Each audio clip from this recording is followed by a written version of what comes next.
Lyon dans la guerre. Une série audio du Centre d'histoire de la résistance et de la déportation.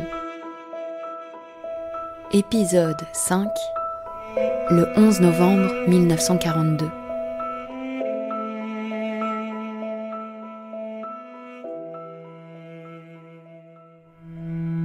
Le 11 novembre 1942 marque un tournant majeur dans la Seconde Guerre mondiale. Après le débarquement des Alliés en Afrique du Nord, l'armée allemande franchit la ligne de démarcation et envahit la zone qualifiée jusqu'ici de libre. Pour la ville de Lyon, c'est un moment de bascule. Maurice Battistal, jeune sapeur-pompier de 22 ans, se souvient de l'arrivée des troupes allemandes dans la ville. Personnellement, jeune sapeur que j'étais, sapeur Battistal, je faisais partie d'un détachement qui devait assurer une soi-disant sécurité dans la presqu'île et pour le défilé de ces troupes qui étaient déjà passées par l'hôtel de ville. Et notre emplacement de ce détachement, avec un fourgon, se situait place de la République, près du passage de l'Argue. Et nous étions là en attente du passage de cette armée d'occupation. Et je vous avoue qu'à son passage, aussi bien des troupes à pied comme des troupes blindées avec des officiers faisant le salut nazi, c'était épouvantable. Épouvantable. Et la foule qui était là autour de nous et qui assistait, par curiosité aussi, pour savoir où elle allait passer, était silencieuse. Comme nous d'ailleurs. Nous étions tristes, et la foule l'était. La foule l'était tout à fait. Hein. Et on se posait tous la question, et je suppose que la foule se l'est posée, qu'allait-il se passer, qu'allait-il advenir dans les années suivantes? C'était un événement considérable. Pour bien comprendre les causes de cet événement et ses répercussions, il faut revenir un peu en arrière. Aujourd'hui, le débarquement anglo-américain du 6 juin 1944 est bien présent dans les mémoires collectives, mais celui du 8 novembre 1942 en Afrique du Nord l'est beaucoup moins. Pourtant, il s'agit d'un événement clé de la Seconde Guerre mondiale. Une opération stratégique d'envergure qui contribue à retourner la situation militaire en faveur des Alliés. Tandis qu'au printemps 1942, les forces de l'Axe, c'est-à-dire l'Allemagne, l'Italie et le Japon, sont en position de force, les Américains et les Britanniques commencent à imaginer cette opération. L'objectif est d'ouvrir un nouveau front en Méditerranée et ainsi soulager l'Union soviétique à l'Est. Après des mois de tractation et de préparation, la décision est prise d'envoyer des troupes au Maroc et en Algérie, alors contrôlées par le régime de Vichy. C'est l'opération Torche.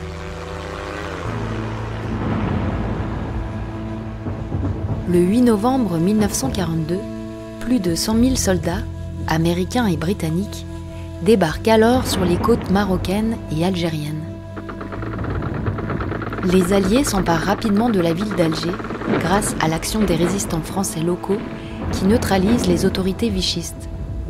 Mais à Oran et au Maroc, les troupes de Vichy résistent.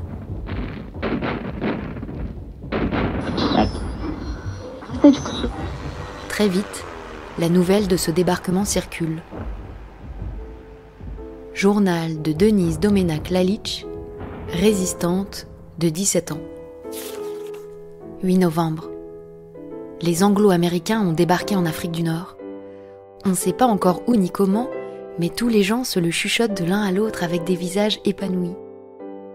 Si ce pouvait être vrai. 9 novembre, lundi. Cette fois, c'est sûr, ils ont débarqué. Pour un peu, les gens se seraient embrassés dans la rue.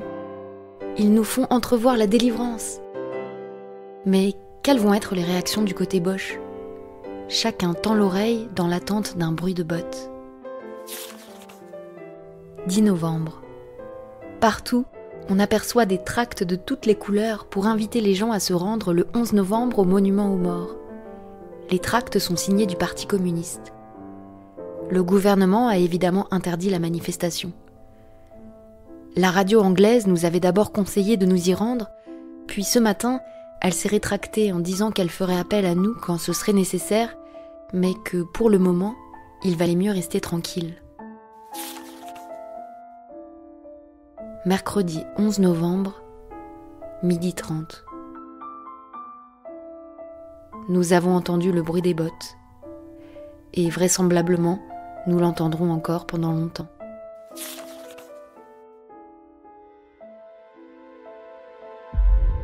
En effet, en représailles de ce débarquement en Afrique du Nord, les Allemands franchissent la ligne de démarcation ce 11 novembre 1942, date symbolique de l'armistice de la Première Guerre mondiale.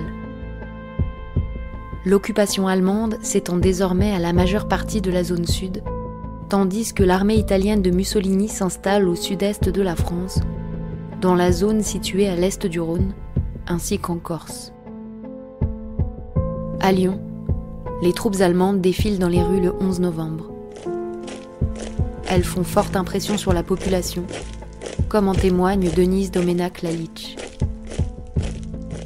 En novembre 1942, j'étais donc encore en classe et la directrice, Mademoiselle Capdepont, nous a appelés en nous disant « Mes enfants, le préfet vient de téléphoner, les troupes allemandes arrivent, rentrez vite chez vous ».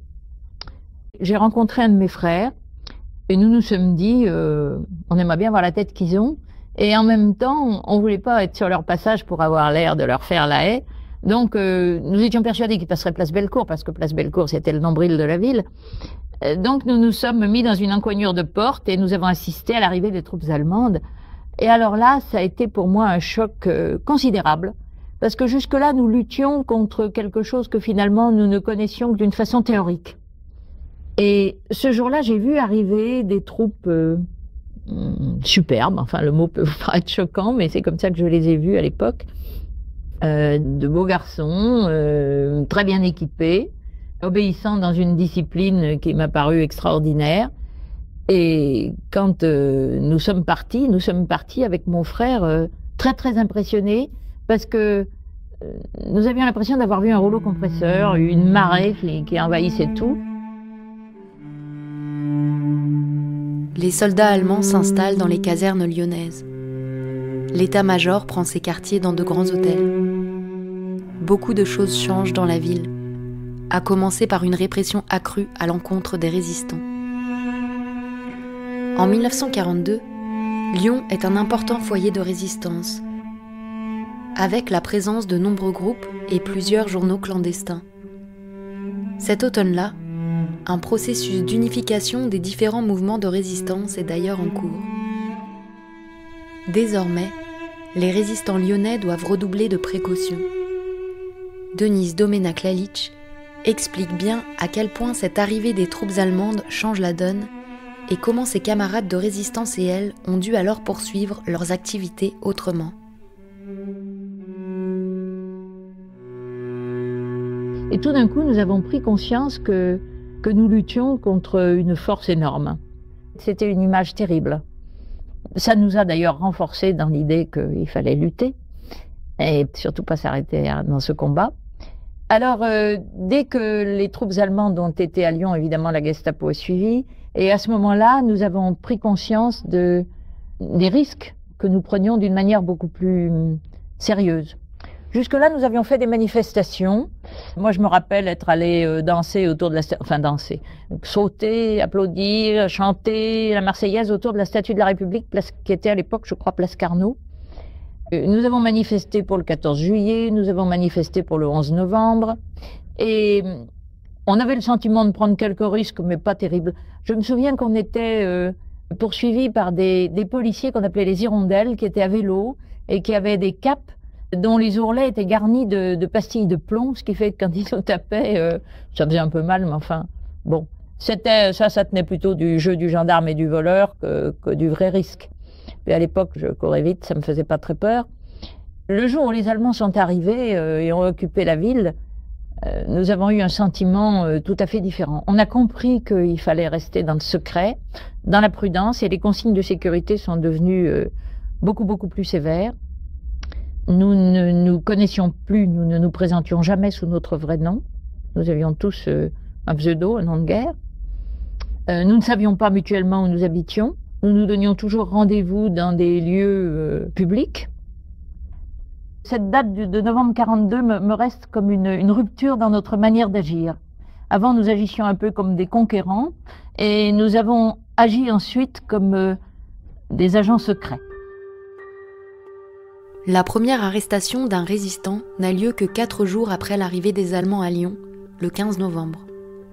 Ce jour-là, le médecin Rousset, correspondant des services secrets anglais, est arrêté dans son cabinet de la place Antonin-Poncet, puis interné à Fresnes, avant d'être déporté à Buchenwald en 1943.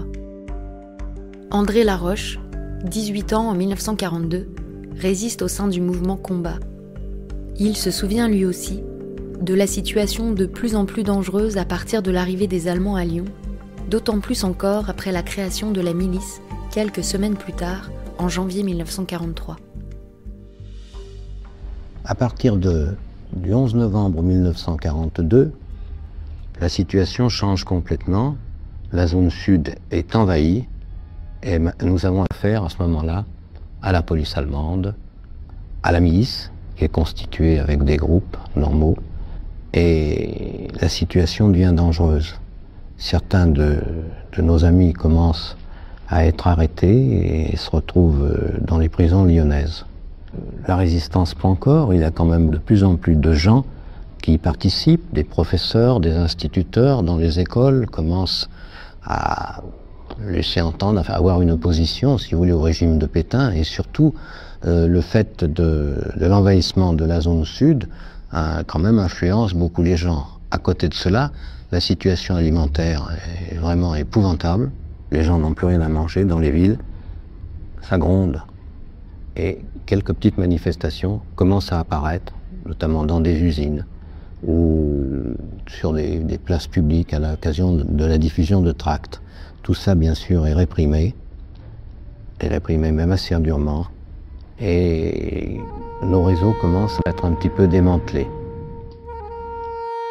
L'arrivée des Allemands entraîne aussi une intensification des persécutions à l'encontre des populations juives. Depuis juin 1940, Lyon a accueilli de nombreuses familles réfugiées juives, parfois étrangères. À partir de novembre 1942, ces populations n'y sont plus en sécurité. Raymonde Ben David est une jeune femme grecque, de confession juive, réfugiée à Lyon avec sa famille depuis 1940. Après avoir traversé des conditions de vie matérielles difficiles dans les premiers temps, les choses s'améliorent pour elle et sa famille. Raymonde trouve du travail dans une librairie près du lycée Ampère. Elle s'y sent bien. J'adorais cette librairie parce que j'adorais lire. Pour moi, ça a été un rêve. Mon jeune frère a trouvé du travail. Ça allait déjà beaucoup mieux, jusqu'à ce que les Allemands occupent la zone sud. Alors là, ça a commencé à aller mal pour tout le monde. Et dans cette librairie, il y avait une employée avec qui on s'entendait assez bien, qui était là depuis très longtemps, et qui a tout de suite eu un ami allemand. Un ami dans tous les sens du terme, qui de temps en temps me chiffonnait un peu en me disant « Moi, si je vous laisse, si j'étais pas gentil, patati patala, vous êtes juive, pas toujours en règle. » Bon. Et le patron m'a dit « Il faut que tu t'en ailles. » Pour éviter d'être arrêtée par les Allemands, Raymonde quitte le travail qu'elle affectionne et se procure de faux papiers. Elle commence même à participer à des actes de résistance. Moi, j'ai quitté ma librairie. Je suis allée travailler à Vénissieux dans une fonderie. Un ami m'a trouvé à moi un travail dans cette fonderie comme aide comptable. J'ai les certificats de travail et tout, sous un faux nom. Berthet, on avait gardé le B par superstition. J'étais mademoiselle Raymonde Berthet. Ça s'est assez bien passé au point de vue travail, sauf qu'on a eu quand même des aventures. Hein. Alors là, on peut dire qu'on entrait dans la résistance.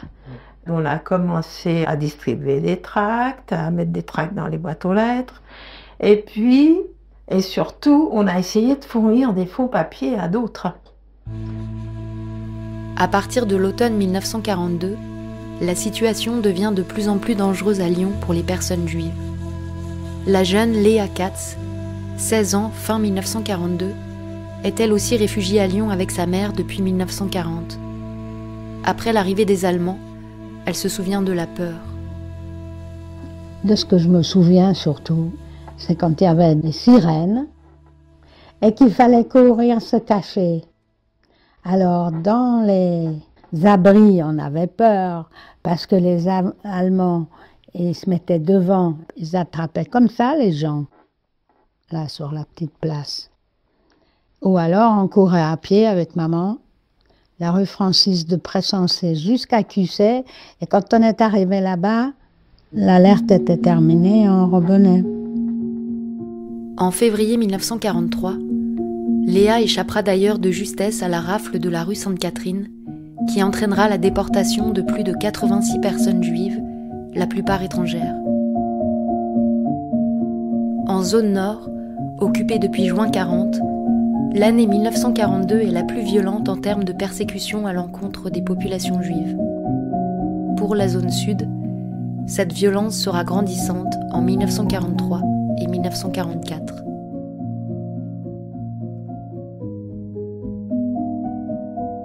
Au-delà des difficultés croissantes pour les populations juives et les résistants, la vie quotidienne de tous les Lyonnais se trouve bouleversée après le 11 novembre 1942. Personne ne peut ignorer la présence des soldats allemands en uniforme dans les rues, ni les façades des bâtiments réquisitionnés par l'occupant, pavoisés de drapeaux nazis rouges et noirs. Si l'alimentation était déjà rationnée avant l'invasion de la zone sud, les problèmes de ravitaillement se renforcent, d'autant que le débarquement entraîne une rupture des liens commerciaux avec l'Afrique du Nord, zone qui constituait une sorte de grenier à blé de la France. Maurice Battistal se souvient bien de ces difficultés. Là, nous avons rencontré des moments difficiles, notamment pour l'alimentation, parce que en ville et à Lyon en particulier, c'était très difficile. Par exemple, il y avait les tickets de pain. Si vous voulez, par exemple, pour ce qui m'en concerne, à l'époque, il nous était attribué du tabac. Je n'étais pas fumeur, j'achetais mes cigarettes, mes paquets de Gaulois, et c'était un petit peu des échanges qui n'étaient pas permis, mais qui existaient. J'échangeais ces cigarettes avec des tickets de pain, et le boulanger acceptait des tickets faux. C'était formidable, il y avait quand même déjà un souci de fraternité, oui, on peut dire, entre Français. Hein. Et alors, je me souviens, le boulanger du cours de la Liberté, qui était proche, acceptait volontiers, et ne les voyait pas. Ceci a été important parce que, si vous voulez, ça nous permettait de consommer du pain. J'étais mangeur de pain, le Français était mangeur de pain, nous autres les jeunes, nous l'étions. C'était pas un pain de bonne qualité quand même. C'était pas un pain de bonne qualité, mais enfin, il permettait de manger, oui. De manger. Et alors, évidemment, après, bon, bah, la viande était très, très limitée. C'était surtout les topinambours, hein, voilà, les topinambours en salade. Voilà ce qui apparaissait dans l'alimentation. Denise Algret ne se souvient pas d'avoir souffert de la faim, mais, d'après elle, parce que ses parents se débrouillaient. Je n'ai pas le souvenir d'avoir eu faim.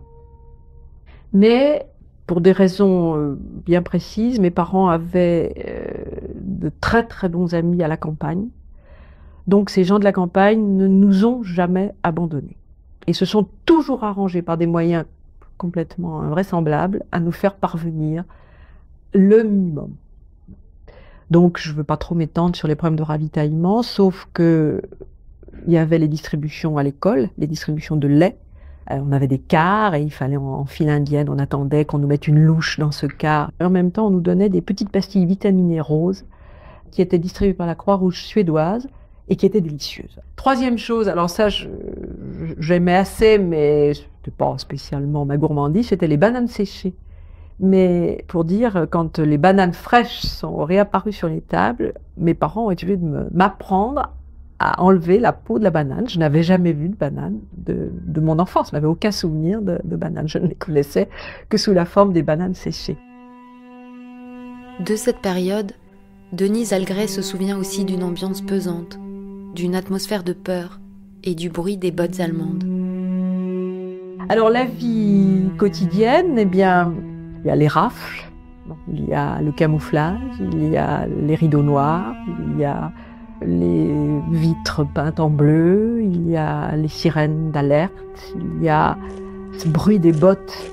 Donc là où j'habitais, c'était peut-être, je sais pas, 6 fois par jour. Et le chant Ali à l'eau, c'est un chant populaire allemand, qui n'était pas un chant nazi. Je l'ai découvert quand je suis allée en Allemagne.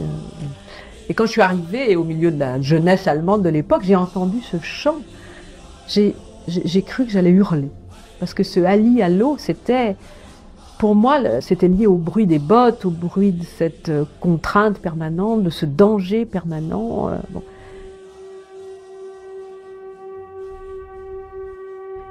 J'ai eu peur.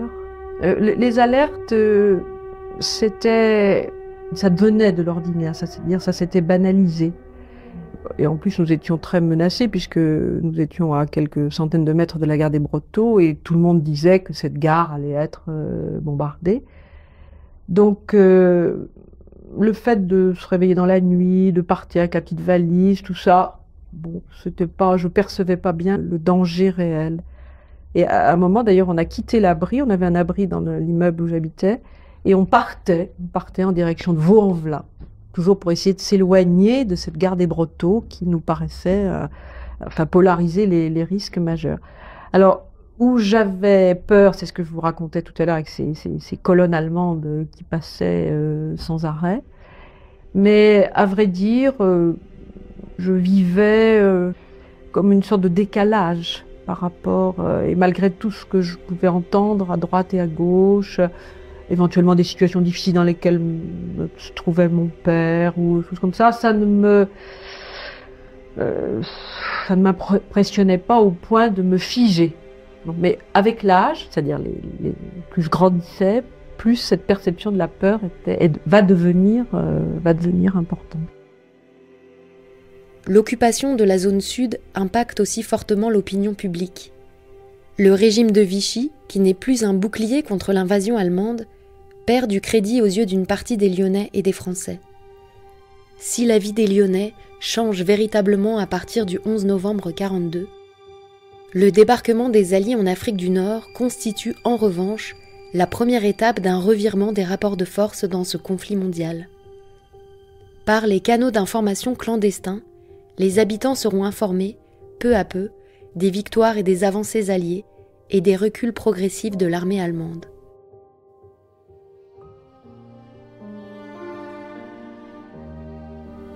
C'était Lyon dans la guerre.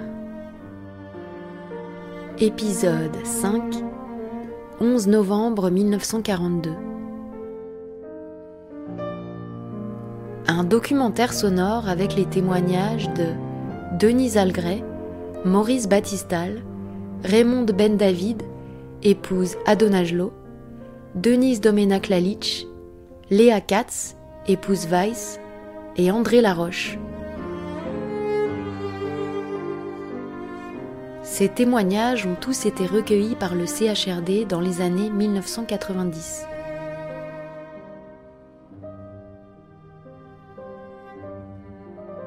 Écriture, narration et réalisation, Marine Beccarelli. Un podcast du Centre d'histoire de la résistance et de la déportation de Lyon.